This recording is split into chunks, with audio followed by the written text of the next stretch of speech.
Hello everyone, this is Alexia the dietitian. I am very happy to be here today. We're gonna be reintroducing a series of short videos. We're gonna be talking about anything that has to do with diet, nutrition. We're gonna be analyzing perimenopause, menopause, post-menopause, talk about the symptomology, the symptoms behind the changes that happen into our bodies. And we're also gonna be giving out answers, solutions, practical tips as to how we can cope with everything that's happening to us.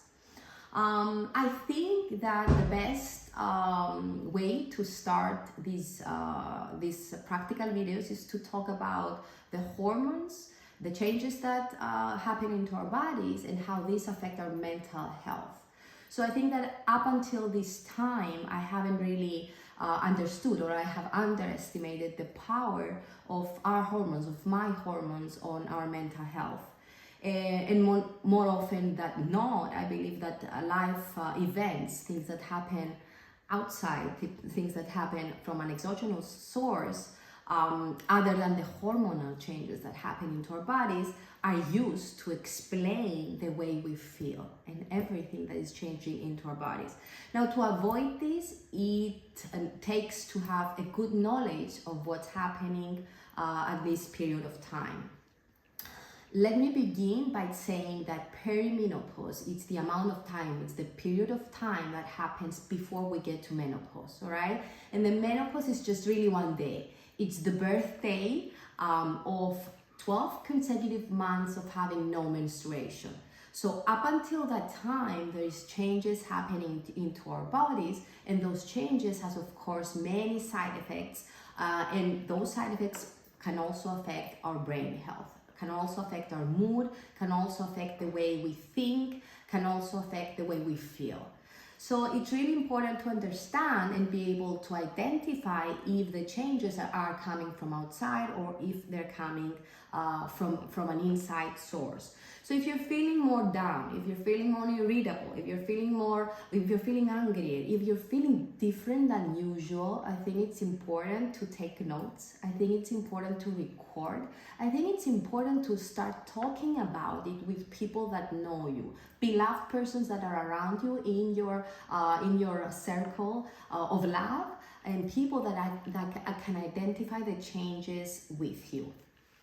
So what's happening from a physiological point of view is that we have these three important hormones that rule our body. That's the way I feel. There's other hormones as well, but these hormones, they're called estrogen, progesterone, and testosterone. So estrogen is the hormone that will change in the first place. It will start going down, and that's going to affect our mood, and that's going to affect our memory, that's going to affect our cognition, so the way we think.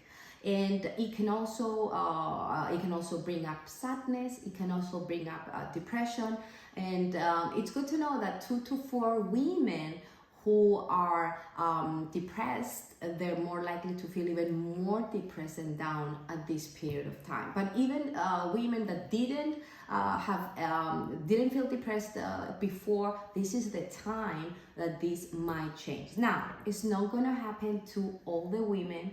Not all the women are gonna experience the same symptoms and with the same intensity, but it's good to know what's changing so that we are able to provide answers.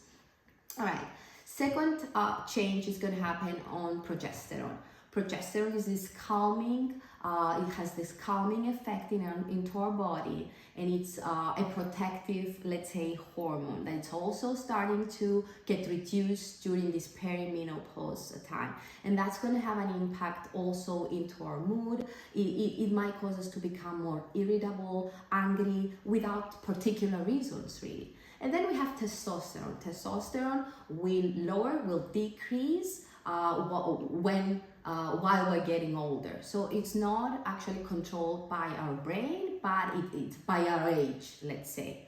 So we need to analyze the symptomology. We need to know which symptoms correspond to which hormonal change in order to decide what are the changes that we need to make into our body. If you like this video, please support us and let us know if you have more questions as we go about resolving this matter.